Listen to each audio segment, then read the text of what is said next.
I sustained very bad injuries to my face this month. I'm in the stage of healing when the scar tissue has formed, but it's still very tender new skin. I'm going to have very obvious facial scarring for the rest of my life. The injury starts about an inch above my hairline, goes down over my brow so that on part, hair will not grow. It continues down my cheek where it is deepest. I'll always probably have an indentation in the fullest part of my cheek. Then it continues to my jawline. In some ways it's okay. I'm happy it's just cosmetic damage. My friends are super reassuring, telling me how badass and sick it's gonna look. They say I'm still as hot as ever, now a little more sexy and mysterious. But in some ways it really sucks. I know that I'm always gonna be seen first as the girl with a scar.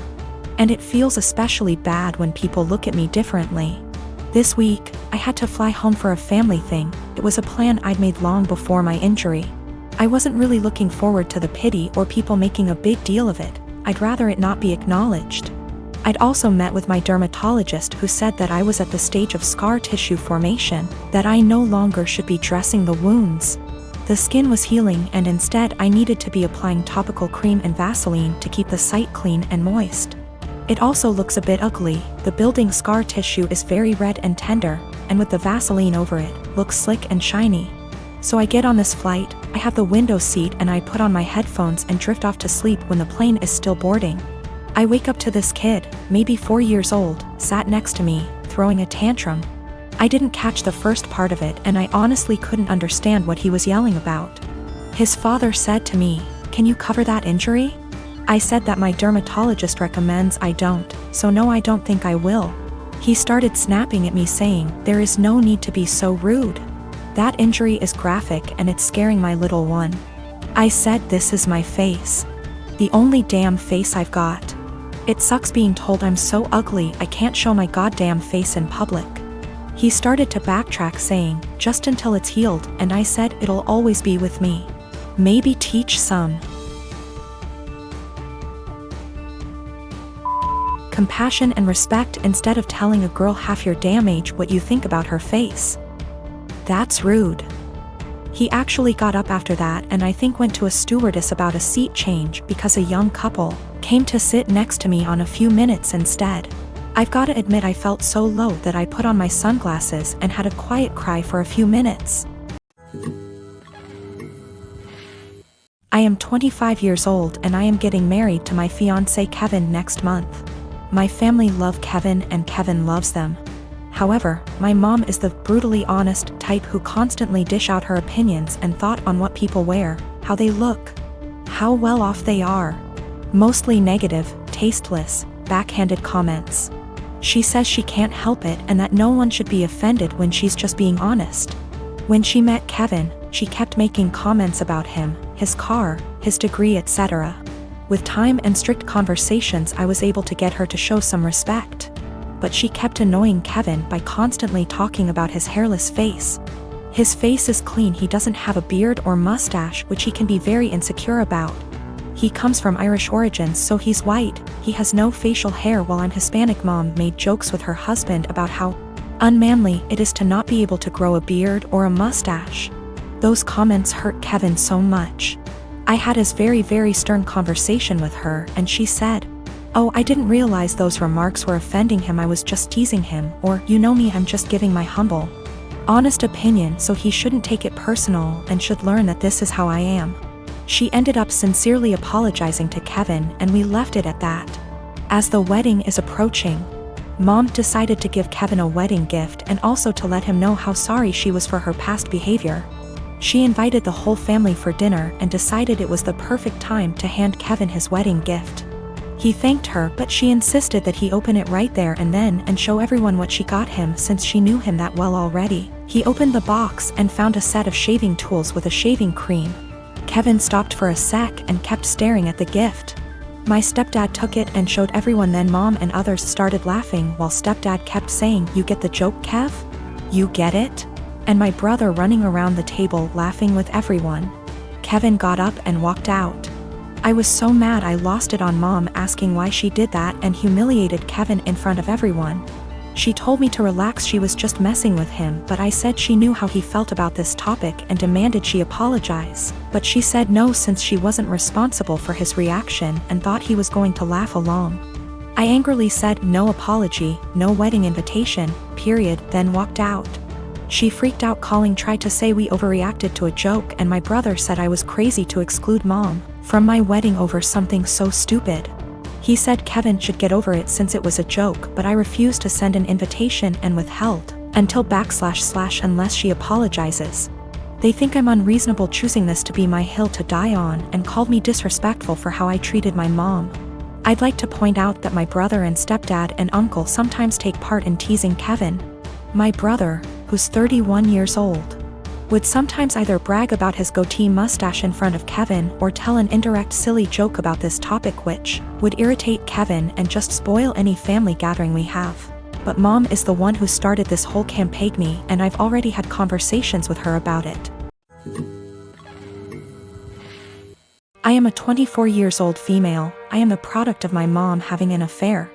Fortunately, my dad decided to forgive my mom and keep me, and I had a pretty good upbringing. But I don't really look a lot like the rest of my family. I'm the only redhead, among other things, and I did ask questions of why am I the only one with? When I was 17, my mom took me out for ice cream and introduced me to my bio father. She said that she felt I was old enough to know the truth, and explained about her affair, while also making me promise I wouldn't tell my older sister, she's 27 in the present, and hammering home along with my bio father that he'd never be part of my life and didn't want me. It was a lot, I won't lie, but I learned to suck it up and move on with my life. Fast forward to the present. My big sis has always gravitated towards older men. We like to joke that it's the result of too many George Clooney movies growing up. And 2 months ago shared a picture of herself and her new boyfriend, who, to my shock, turned out to be my bio father. I debated what to do for a couple of days, then ultimately decided she needed the truth and told her. My sister did not take it well and dumped him, but she wasn't angry with me. Honestly, by now she's kinda amused, says that she's my mom and has extra power to boss me around now. My mom, on the other hand, is furious. She says I divulged something that wasn't my secret to share, and that I had no business telling anyone. That since bio father isn't related to my sister, it didn't matter if he dated my sister, and it wasn't like they were talking marriage anyway. It's been 2 months and she's still angry, still snide. Calls me a traitor and finds excuses to make loud comments about how I can't be trusted with anything private or important, so beware. At the time I thought I was doing the right thing, but I've never seen my mom this angry before. And she's sustained that anger for 2 solid months, so I'm starting to worry. I am a 51 years old male, and I have 3 children, 1 girl, 1 boy, and 1 child is gender neutral. My son Eric is the oldest, Eva is the middle child, and Charlie is my youngest. I'm still very new to the whole LGBTQ thing, so please correct me if I say something wrong. Now sadly, when the children were all young, their mother / my wife passed away in a car accident, and I've been raising them by myself ever since, as I've chosen to never remarry since my wife was / is the love of my life. I'll say I'm definitely not a perfect father, but I've done the best I could to raise my children. Now Eva has always been a bit more wild than her other siblings even before her mother's passing. I've tried everything ranging from having sit-down talks with her to putting her in therapy, as well as taking parenting classes and reading books to see what I could possibly do to help. Therapy did seem to help a little bit, but decided to stop soon after she turned 18. Now let me tell you the story as to why I'm here now. My daughter Eva still lives with me and Charlie as she goes to school, and has definitely been home more due to the pandemic, but has started to go out more now that they are letting up on some of the regulations. Now I was out getting dinner with an old high school buddy of mine when I get a panicked call from my son, who had been at my house hanging out with his siblings. To summarize what he told me, he got into an argument with Eva and Charlie sided with him. Eva became very volatile and even called Charlie a slur, which is a big hell no for me. So I headed home and tried to calm everything down. I told Eva I didn't care about what they had been arguing about, and that she wasn't allowed to disrespect Charlie or Eric like that. Me and Eva ended up now being the ones to start arguing, but I soon shut it down when I realized it wasn't gonna help. I forced her to apologize and took away her car privileges until she could learn to respect her siblings, and I thought it was the end of that. Well, the next morning after work I ended up coming home and finding scraps of papers all over. At first I didn't get it, but then soon found out that she cut up about half a dozen letters her mother had written me when I was much younger. I was livid. I know it was her because I have a couple cameras in my house. I just walked into her room and told her to get out. She was smug and rolled her eyes, but then I yelled, "Get the out of my house," and she realized I was serious. She was crying and screaming, but I had felt sorta numb at that point, and she left with a friend of hers. But now I feel like I was being too harsh, but I wanna stand my ground. She did know about the cameras, but they're really just there for my dog.